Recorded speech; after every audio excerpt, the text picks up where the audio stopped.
Welcome to today's webinar, Home and Community-Based Settings Rule Assessment Tool Training. Good afternoon and welcome to the Home and Community-Based Settings Rule Training. My name is Rebecca Best and I will use the next 30 to 35 minutes to review how to accurately and efficiently use the state-approved assessment tools to determine compliance with the federal HCBS settings rule. Today we are going to go over the Center for Medicare and Medicaid Services HCBS settings rule and all of its relative topics. This will include an in-depth explanation of the rule, how the state has elected to implement it, as well as your responsibility as a managed care plan in ensuring that the state comes into compliance.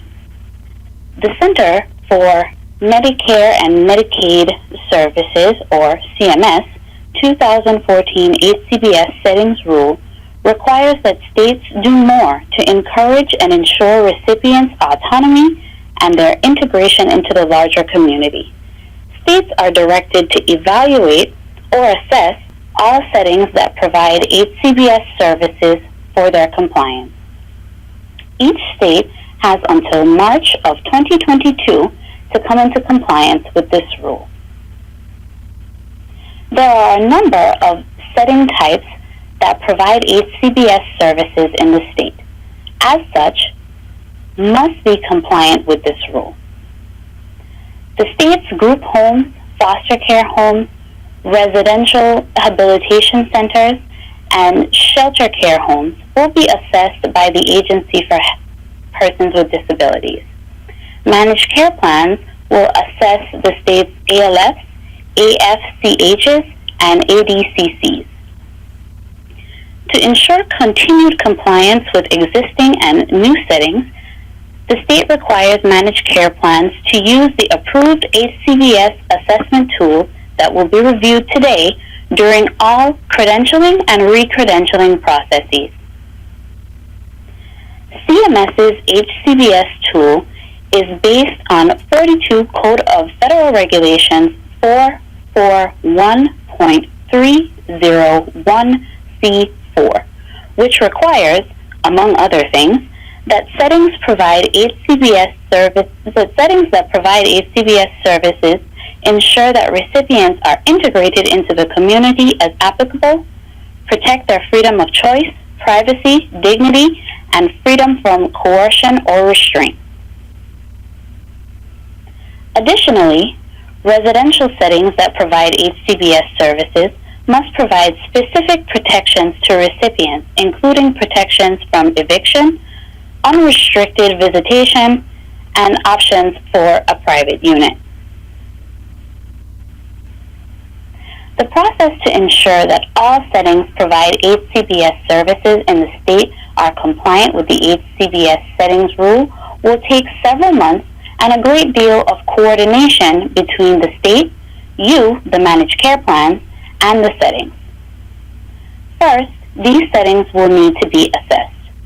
Some plans have expressed that they have been using the 2016 version of the HCBS assessment tool to credential and recredential settings within their network. These settings will not need to be reassessed. However, plans will need to provide the state with the completed assessments of those settings. We will discuss that submission later on in the presentation. While managed care plans are assessing settings, the state will validate a sample of those settings. This validation will help the state identify plans that are accurately completing assessments and those that may have some challenges and require additional assistance. States are required to submit their statewide transition plans, or STPs, which include the names of all settings that were assessed and determined to be non-compliant with the rule. In guidance released in March of this year, CMS encouraged states to assist as many non-compliant settings as possible to remediate and come into compliance before July 1, 2020. As the state's delegate, managed care plans will be integral in the remediation of non-compliant settings. Settings that are submitted at this time will have additional time to remediate or provide evidence proving their compliance in later months. This will be discussed further later in the training. Settings who cannot or do not wish to remediate and as such are not compliant with the rule will no longer be able to provide HCBS services to Medicaid recipients within the state. These settings will be notified of their status and recipients transitioned to compliant facilities. After the initial public notice period and CMS submission, states are required to resubmit their STP for a process called heightened scrutiny once non-compliant settings have had more time to remediate. This submission will include a list of settings that were determined non-compliant at the time of assessment but have since successfully remediated. In the heightened scrutiny process, CMS will review these settings and ensure their compliance. Let's take a look at the tools that managed care plans will use to assess these HCBS settings. There are two tools, the residential and non-residential. The residential tool will be used to determine compliance with the HCBS setting rule in settings that Medicaid recipients live, such as assisted living facilities. The non-residential tool will be used for settings that provide day training services like ADCCs. Each tool consists of three sections: the presumptively institutional section, the HCBS characteristics section, and the signature section. The residential tool consists of 6 subcategories that assess topics like room and recipient privacy, while the non-residential tool has 3 subcategories that assesses topics like community integration. The column labeled Federal Standard outlines HCBS-specific federal requirements. The Probing Questions column is designed to help assessors navigate the federal regulations. Use these questions to determine if the setting meets the requirements or not. There are several methods that assessors may find useful in accurately completing each settings assessment. Several questions will require you to review the setting's documented policies and procedures to ensure compliance. Some questions, such as those related to the facility itself, will require you to have to take a look around the facility. The review of recipient files may be necessary, and one-on-one interviews with the recipients, when applicable, may provide insight into their experience at the setting. The objective of this project is to bolster the home and community-based experience for recipients, ensuring that within Medicaid, recipients remain as independent as possible and are able to make informed decisions about themselves and their care. This would make us 100% compliant while respecting recipients' established way of life. With that in mind, I want to take a more in-depth look at the assessment tools. In the interest of time for the question and answer period, I will only highlight specific portions of the tool that can be challenging or have prompted questions in the past. The presentation in its entirety will be posted to our website for review at a later date if needed. Section 1 of the tool asks questions relative to HCBS settings rule presumptively institutional criteria. Earlier, we mentioned that settings can be non-compliant in a few different ways. One of those ways is by being presumptively institutional, which is to say that the setting is operated as an institution or has institutional characteristics. Per CMS's HCBS settings rule, institutional characteristics include being in the same building where inpatient institutional treatment is provided, being in a building on the same grounds as or immediately adjacent to a public institution, or having the effect of isolating individuals receiving HCBS from the broader community. Assessors are urged to pay specific attention to what is considered isolation. Specifically, settings are considered to isolate their recipients if the setting's model of service or policies limit recipients' opportunity to engage in the broader community, restricts their choices on services and providers, or they are separate from the community and do not facilitate opportunities to access said community. Please note that for the first section of this tool, if any of the answers to the probing questions is yes, the setting is considered presumptively institutional. The federal standard in this example asks if the setting is located in the same building where inpatient institutional treatment is provided. The probing questions provide assessors with examples of institutions they will need to look out for, including nursing facilities, IMDs, and ICFs. The Things to Consider section of these slides offer assessors more perspectives by which to review the settings. For instance, if based on the probing questions, a setting is deemed non-compliant, the Things to Consider section helps assessors think about the main objective of the federal standard. In this example, if an HCBS setting is co-located with an institution, it may be helpful to consider if there are separate staffs serving the institution and the HCBS setting. If there is only one staff, is the staff specifically trained to provide HCBS services in accordance with the HCBS settings rule? These questions can be included in the comment section of the tool for reference. The federal standard in this example asks if the setting isolates individuals from the broader community.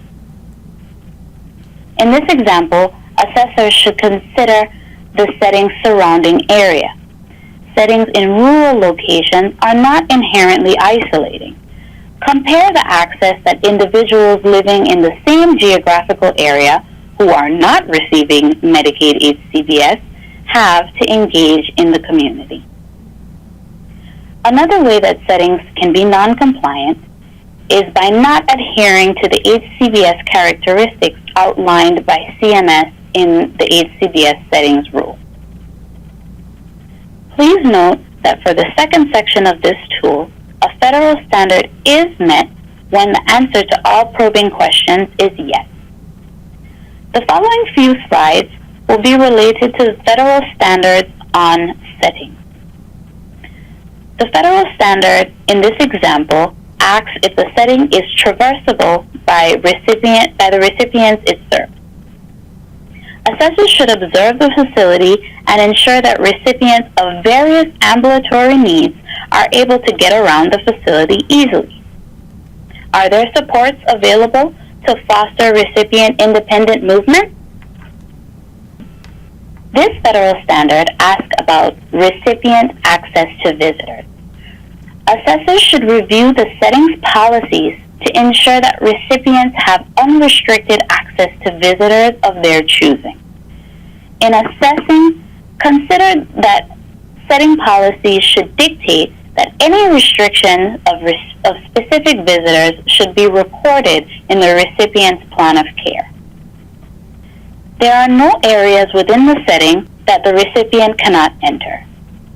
The assessor should consider that there are legitimate reasons that a setting may consider it in the recipient's best interest to limit access to specific areas of the setting unaccompanied.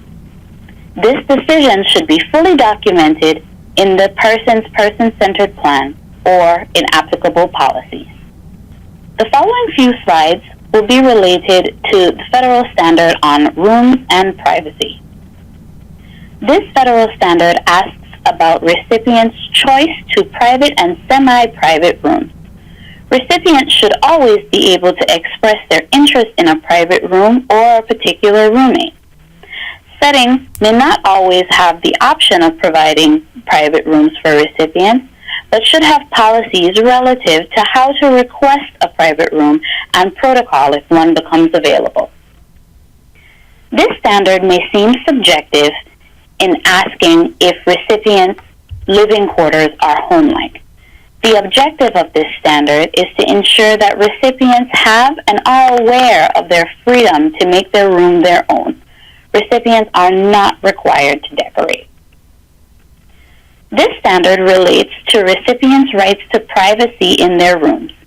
Probing questions ask about key locks and securing personal items within reason. Assessors should consider the safety risk associated with some recipients and ensure that setting policy dictates that any limitation to privacy that is observed is documented in recipient files. This federal standard is designed to ensure that recipients know how to file an anonymous complaint or grievance. Instructions should be easy to read, understand, and use. The following few slides will be related to the federal standards on activities, community integration, respect, rights, and choice. The federal standard requires that recipients have access to outside communication.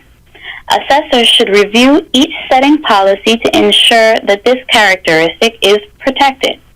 Recipients' choice in communication should not be disruptive to the setting as a whole or offensive to another individual. Any limitations must be recorded in the recipient's person-centered plan. This standard is designed to ensure that recipients have a choice of their own activities, schedules, services, and employment. The assessor is to observe the setting policies as well as their efforts to support these protections. I hope that I have provided examples that were helpful to you. Again, the training in its entirety will be posted on our website for your convenience.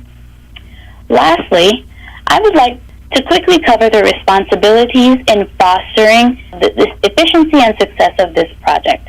As stated earlier, settings that have already been assessed using the 2016 tool will largely not need to be reassessed. However, plans should upload these completed assessments to the state's FTP site. Further information on this submission is forthcoming. Assessors must conduct exit interviews with all providers or settings that include explanations of the results of their visit. Settings found to be fully compliant with the HCBS settings rule will receive confirmation notice and a copy of the assessor's completed report within 10 days. Plans would also be responsible for coordinating with non-compliant settings to develop and implement plans of remediation and assist as applicable settings into compliance. Plans should attempt to complete as many of these as possible prior to July 1, 2020. Completed plans of remediation must be uploaded to the FTP site for state review. For more information about how to complete a plan of remediation or submit required documents and reports to the state, this information is forthcoming. So please be on the lookout for communications from the state and your contract manager. I would like to thank you for joining us for this training. Available on your screen are resources for how to get in contact with, well, you already know how to get in contact with your contract managers, but that there will be additional guidance provided throughout the resources that are available on your screen and will be posted to our site. I would like to, at this time, open the floor for question and answer. Thank you, Rebecca. At this time, we are now going to begin the question and answer session. Okay, I see that there is a question from Chantel Carter-Jones. Chantel, you are unmuted and may ask your question. Hi. Earlier in the presentation, you put up some slides with things to consider, which seems like extra explanation on some of the questions. Those, to my knowledge, are not incorporated in the tool at the moment. Will we receive something on all of the questions so that we can see the additional information? Sure, great question, Chantel. Thank you so much for asking. So the presentation is in its entirety will be uploaded onto the website, which includes all of the questions that are on the assessment tool with things to consider for each one. For the interest of time and to have a robust question and answer period, I only highlighted certain questions that were of interest to everyone that submitted feedback on the tool, but on the website there will be all of the questions. That includes a things to consider section as well. Okay, I would recommend you consider incorporating those into the tool itself, particularly if you're looking for plans to use your tool, so that the information is all in one place and we're all looking at things apples to apples. I appreciate that. Thank you so much. All right, I see here that there are some questions being typed in. Thank you so much for your question. The first question is by Ms. Lisa Pickett. Do all questions need to be yes or no in order to be confirmed yes or no for that section? In reference to the first section of the tool, the presumptively institutional section, if any of the answers to the probing questions in that section is yes, then the setting is presumptively institutional, and so that would be the met or not met section would be checked yes as well. In reference to our second section, the HCBS characteristics, if all of the probing questions are yes, then the standard is met. I hope that answers your question. Do assessors need any type of special training? No.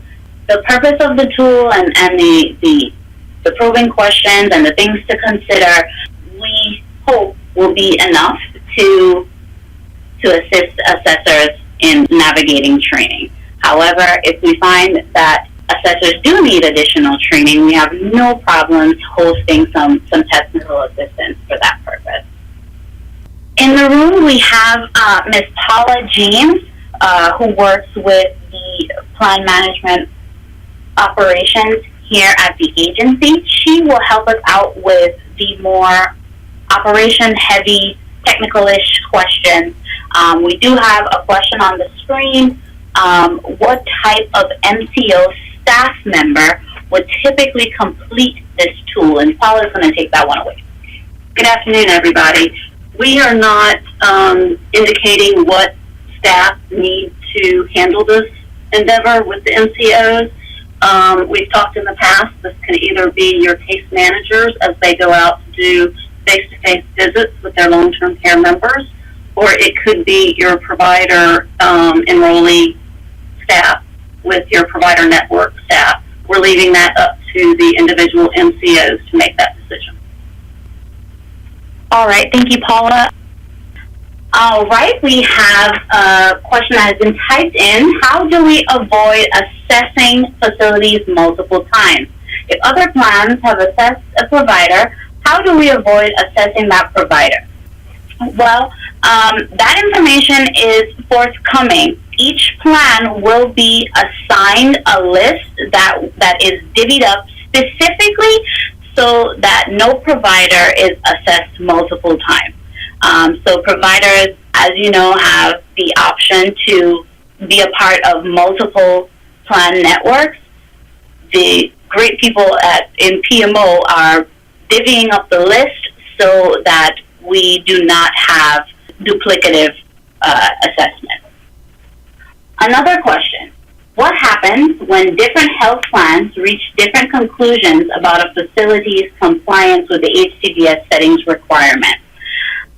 David, that won't happen because each setting is assessed by one plan and won't be assessed by multiple plans, and so we won't have that issue. This is Paula again. I just wanted to let everybody know that quality, the Bureau of Quality with Medicaid is having their upcoming Quality Directors meeting on November 5th, And one of the items that will be discussed will be more operational type issues with this project, and that we will be going over at that time more about the assignments and how the plans will receive their listing and how that will all work with uploading the assessments that have already been completed and then going out doing the assessments that have still not been completed and uploading that information. So just to let you know, in a few short weeks, more to come on that on November 5th. Thank you. We have a question from Lisa again. Thank you so much, Lisa. For questions relating to members being allowed to have visitors, etc., is the expectation to get this information from the member or from the facility? Great question, Lisa. Thank you so much. So, the federal standard is to ensure that that the settings have policies relative to visitors. So, at that point, an assessor would review the settings policy to ensure that they have an open visitors policy, areas where visitors can visit without disturbing the rest of the facility, and just policies accommodating recipients having visitors. Additionally, one of the ways that assessors can accurately complete the tool is through recipient interviews. And so if the assessor thinks it necessary, they are welcome to have one-on-one interviews with recipients in the setting. Okay, we had another question regarding what methodology will AHCA use to assign our facilities to the plans, and please describe. Briefly, I won't go into it in depth, but we have taken all of the facilities that we have found on the P&D file, and based upon that, we will be looking at the membership of each plan, where the plans are located, and the number of contracted facilities with each plan based on its membership, and we'll be looking at assignments in that way to make sure that it's equitable across the board. Again, we'll go into this more on November 5th. At this time, we are still reviewing questions. We still have a few minutes. While we wait to see if there will be any other questions, I'll just move the slide back to the previous slide with the resources, and this could be helpful to all of you while we wait and see if there are any more questions.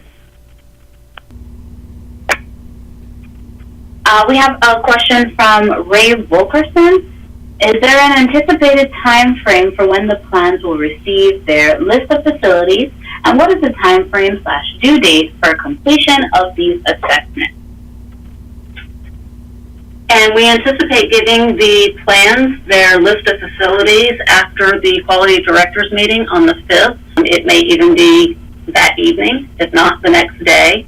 And anticipating when the assessments will need to be done will depend upon the size of the assessment list. So we will know more on November 5th.